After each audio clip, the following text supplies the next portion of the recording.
Coming up next on MASL Primetime, the upsets keep on coming.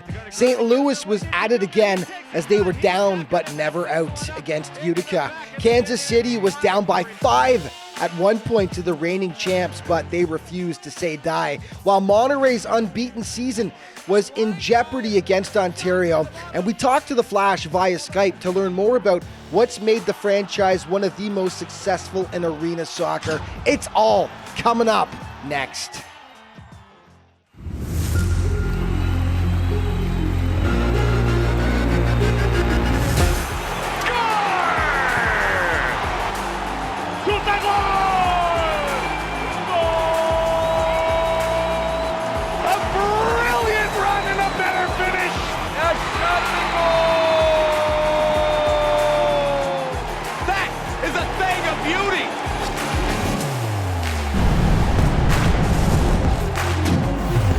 Yeah, this is MASL Primetime. Welcome back, everyone. I'm Alex Baschuvahnskee. You know, in Week 8, St. Louis took down the reigning MASL champion Milwaukee Wave, and, we thought that maybe we'd had our fill of upsets, at least for a little while. And then Week 9 came along and just blew that notion away. There were 2 shockers last weekend. Let's start with St. Louis again. They were back in the Gateway City hosting Red Hot Utica, and once again, the ambush played the role of giant killer. Highlights in this segment are brought to you by Mitre Soccer. Mitre is the official soccer ball of the MASL. Utica had lost just twice in 8 games coming into this tilt, and they were on fire, and for a while, it looked like they were gonna roll over St. Louis, already up 1-0. Juro Smomic putting it top shelf. The ambush respond, JT Thomas, the left footer, to cut their deficit in half, but Utica would really hit the gas after that. Ben Raman restores the 2-goal cushion for the Blues right there. Up 4-1 in the second half. Edgar Gonzalez will just, nice fake there, and then he tattoos the offering past Paulo Nascimento. 5-1 Utica, all over but the crying, right? Well, hold on. The man from Yorkshire, JT Thomas, getting his second of the day to make it 5-2. Still a long road back, but Dudikar Carvalho cuts the deficit in just 2 goals. Anthony Grant comes out as the 6th attacker. He smokes this baby just under the bar. 1-goal game, and then forward goes to Bordeaux. Almeida with time. Down low, Jaduka. Wait, shoots. He scores! Jaduka ties it at 6. Just slips it around Pereira, and they're going crazy here at the Family Arena. They were going nuts. This went to a shootout. Pepe scores for St. Louis. It was up to Nascimento to do the rest. In comes Segura. He fakes to the right. A shot in, a big save by Paulo, and that is it. The ambush come back, and a crazy win here at the Family Arena. Unbelievable. Unbelievable. The ambush had no business winning this game. But you know what? They never stopped. So therefore they had every business winning this game. You gotta love the emotion. What a comeback. They rallied back from 4 goals down to win it. Okay, the Tacoma Stars hosting the Ontario Fury in the Pacific Northwest. First quarter, Nestor Hernandez shrugs off his man and beats Danny Waltman to open the scoring up. Second quarter, the man, the legend, Frank Taillou, goes to work. How he's left unmarked, still a bit of a mystery here. And the funny thing is, this happens not once, but twice. This isn't the same play. It's 5 minutes later. You can't do that with the former MASL MVP. He will burn you. Tacoma does wake up. Michael Ramos, sweet feet.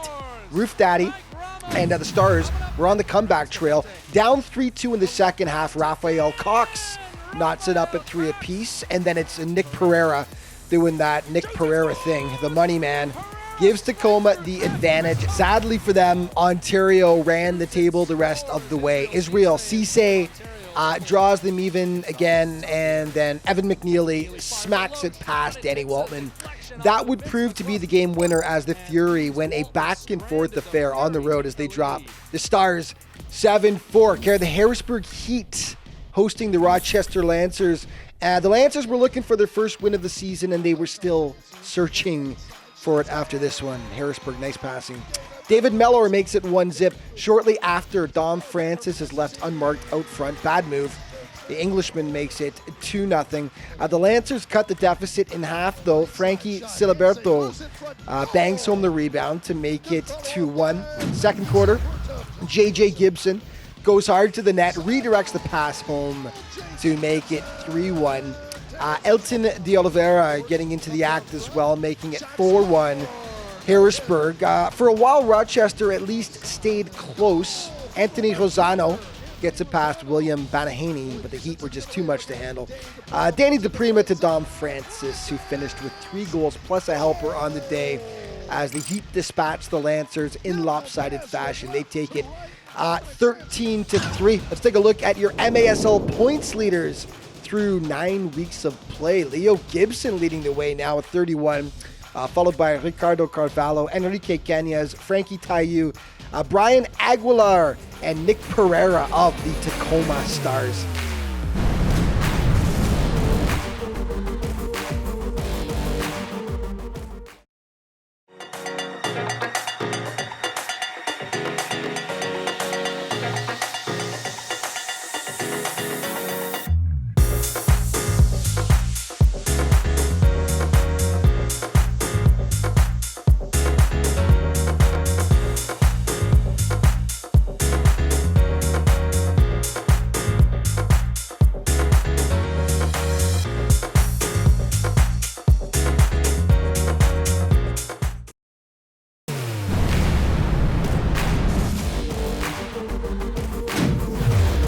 Hey, welcome back to MASL Primetime.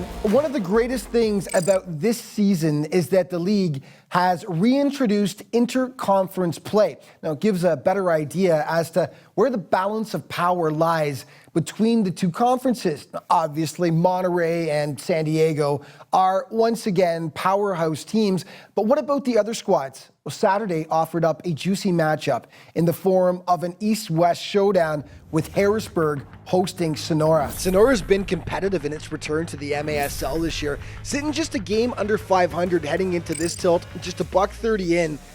Keeper William Banahaney handles the ball outside the box. Penalty, Enrique Cañas makes no mistake. 1-0. Harrisburg equalizes, though. Tavoy Morgan playing the members bounce off the boards, and it was a 1-1 game at that point. Late in the first quarter, Sonora 2-on-1. Cañas feeds Javier Barreras.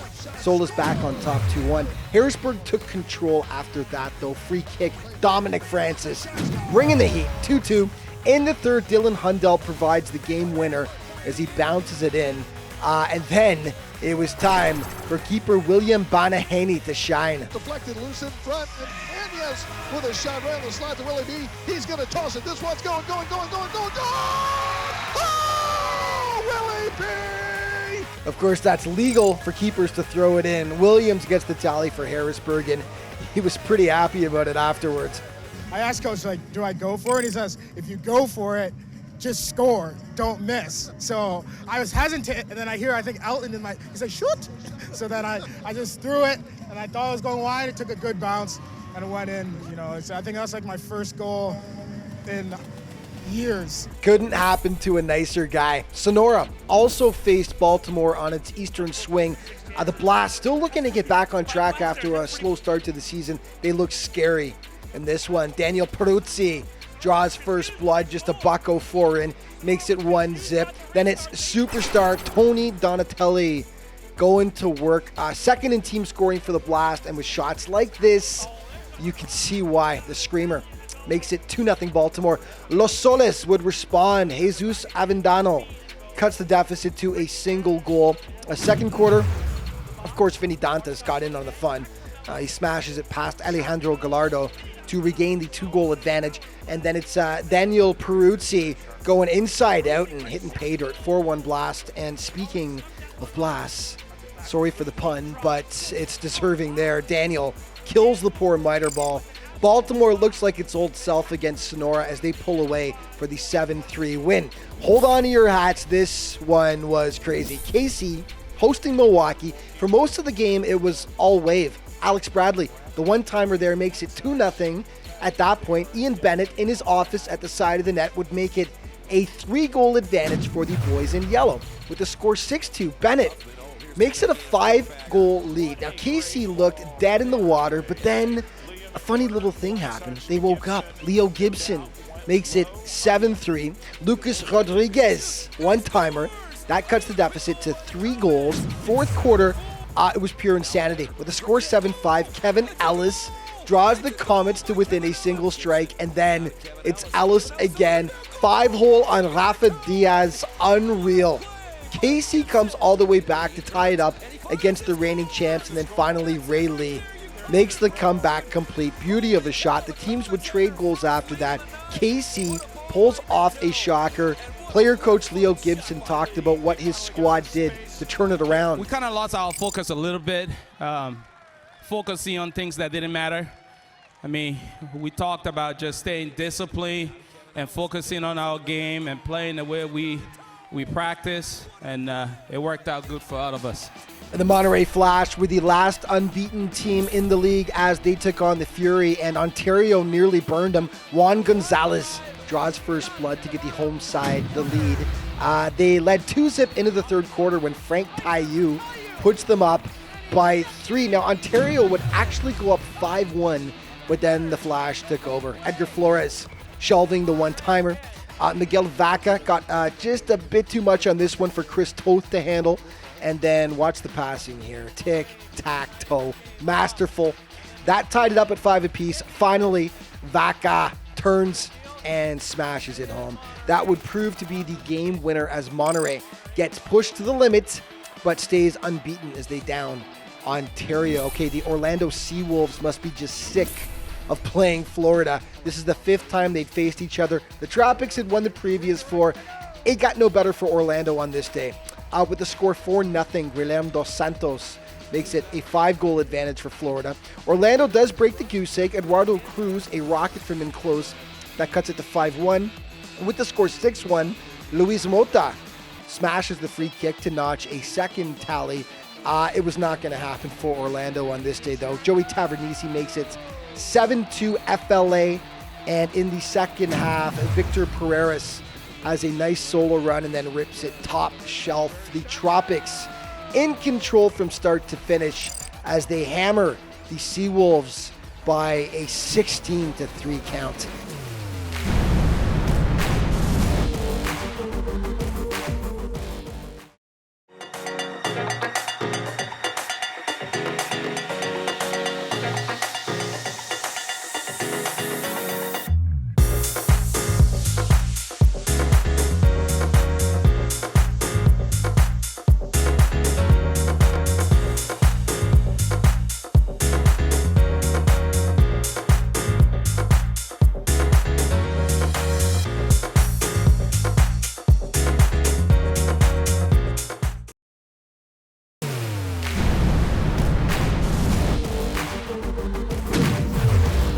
Hey, welcome back to MASL Primetime. The Monterey Flash have the best record in the MASL through 9 weeks of play. And here to talk about the team's fantastic start is Flash defender Victor Quiros and club president Geraldo Guerra. Hope I said it right, guys. Welcome to the show. Thank you. Hi, Alex, and everybody. Hi, ¿cómo están todos? Guys, welcome. Yeah, I mean, so the team has been just, incredible. There's no other way to put it. The only remaining undefeated team in the MASL through 9 weeks. I could ask you what's been working so well, but really everything has been working well for you guys so far. But just maybe talk to us a little bit about the way the team's been playing so far. El equipo trabaja fuerte, el equipo está unido, el equipo trabaja de perdida 3 horas al día, todos los días. Creo que por eso estamos así, con el récord de 3-0. Yeah, hi, Alex. The team is practicing every day from 3 to 4 hours a day. They're getting together. We're making a family inside and outside the field. Obviously, we are 13-0, and our goal is to be in the Running Cup again. So this is why we're working very hard to take the city of Monterrey and Mexico to the next level. Yeah, and there's so many weapons. Let's talk about the offensive aspect of your squad for a second. 117 goals you've scored, which is incredibly 33 more 33 more than the second highest team in the MASL. There's so much scoring depth, but leading the way for the team has been Brian Aguilar, who's up near the top of the MASL scoring race. Guys, maybe just talk about Brian's play so far this year. Yo pienso que el trabajo de Brian Aguilar también tiene que ver con el equipo que viene detrás de él, que son los medios y los defensas.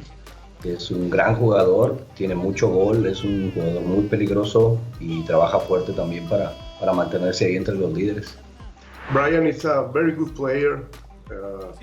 He has that ability to score too many goals, and not just him, but the midfielders and the other forwards are helping, not just Brian, so the team to score. And let me tell you one thing, I have 24 players in the roster, just the goalkeepers, and Omar Santillán hasn't scored. So the other 21 has scored at least once. Yes, and like I said, the balance all the way through that lineup, unbelievable so far.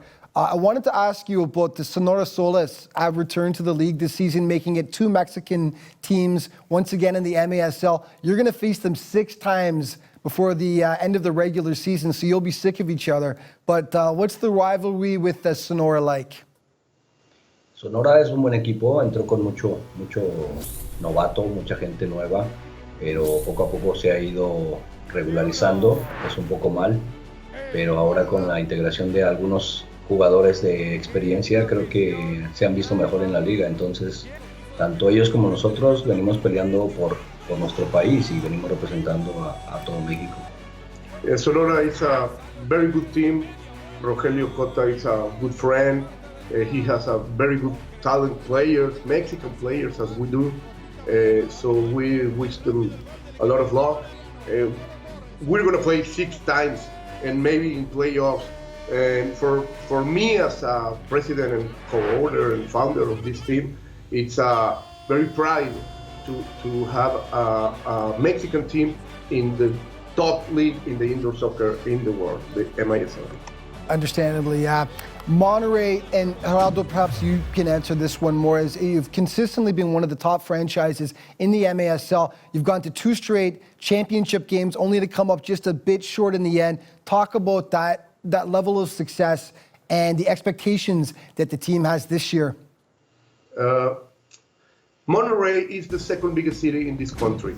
We have 2 professional soccer teams, and in the past 5 years they've been in the championship games. I mean, Monterrey is a winning city.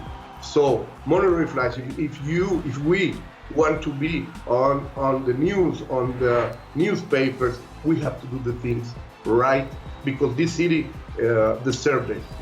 They expect it, yeah. And you know what, guys? We've got about 45 seconds here. You got the Mexican flag right there on your desk. 15 teams in the United States, but only 2 south of the border in Mexico. Of course, you're one of them. And I wanted to ask you that question. Is there a sense of pride every time you step on the floor that you're representing Mexico? Yo creo que eso es lo que le da sabor, que somos los 2 únicos equipos de la Liga de Estados Unidos. Y eso te hace salir más fuerte a la cancha representando a tu país. Yeah, we are very proud to be in the United States League, and with this flag in the other arenas, screaming Mexico and Monterrey. This is very, very great. Right from the heart. Guys, thank you for being on the show, and you're off to a great start, and you've really been one of the elite franchises in this league for some time now, and it's just continuing this year. Muchas gracias. Hope I said that okay as well. Thank you, my friends. Thank you. Okay, more MASL Primetime coming up in just a moment.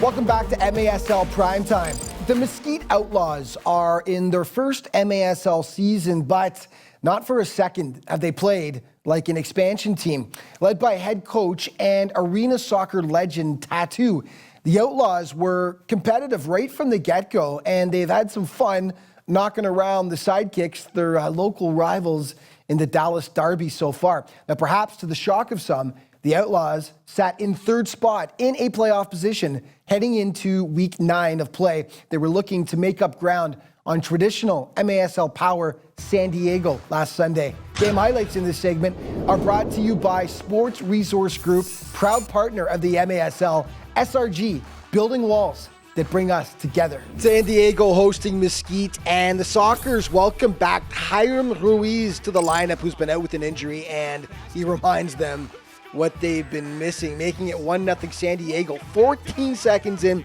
their torrid start would continue. 31 seconds later, Leonardo de Oliveira. That's dirty. You'll see it again in our primetime plays of the week, but here's another angle for you anyway. Beautiful shot. Just $1.15 after that. Craig Childs, he doesn't miss those. 3-0 after just 2 minutes of play. It was 4-zip when Jorge de Leon getting the Outlaws on the board, and then Bradley Valadez does some pocket picking as he steals it and fires it home, and it was now just a 2-goal deficit. Fourth quarter, Mitchell Cardenas packing some TNT in this left boot, and suddenly they were within a single goal. Last minute though, San Diego puts this baby to bed. Cesar Cerda makes it 5-3, and that's how this one would end up. Milwaukee taking on KC again, looking for revenge after blowing a huge lead earlier that weekend, and this one was just as tight. Mikey Herrera puts the Wave up 1-0. Second quarter, the Comets would equalize. Ray Lee, it doesn't get much better than that. From a different zip code, shortly after, Robert Palmer gives KC its first lead of the game. We pick it up in the fourth. Alex Bradley, money. That puts the Wave on top 6-5, but a ridiculous solo effort by Ray Sari. The man just keeps on going. In it goes, and that sends this one to overtime. Far side, Chino. Chino will... Milwaukee wins 7-6 in overtime. The Wave get revenge in the rematch as they take down KC 7-6. Okay, another team looking for payback was Utica after losing to St. Louis a couple of days earlier. This was a much different looking UCFC squad. Bo Yelovich putting them up 2-1 in the first. Ricardo Dieguez barred down to make it 3-1 Utica. Second quarter, Moises Gonzalez kind of surprises Paulo Nascimento with a quick shot, I think, there.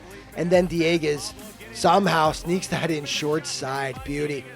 Lucas Almeida pulls the ambush back to within 4 goals with that screamer right there. But in the second half, Utica just proves to be too much. Yelovich grabs another beauty as UCFC hits back big time. They avenge their earlier loss, smoking St. Louis 11-5. Okay, let's see who made the naughty list last week. And Corey Keats of Tacoma got a 1-game suspension for that lovely body check along the boards there. And keep your eye right there. It's Efrain Martinez of Sonora.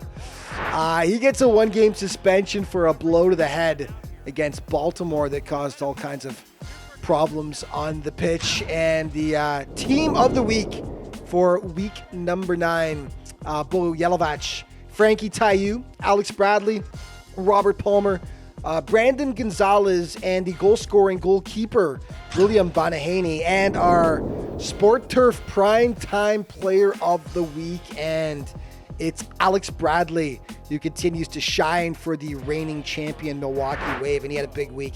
4 goals, 3 assists, 7 points total as the Wave won 1 and dropped 1 in week number 9. And our Primetime Plays of the Week.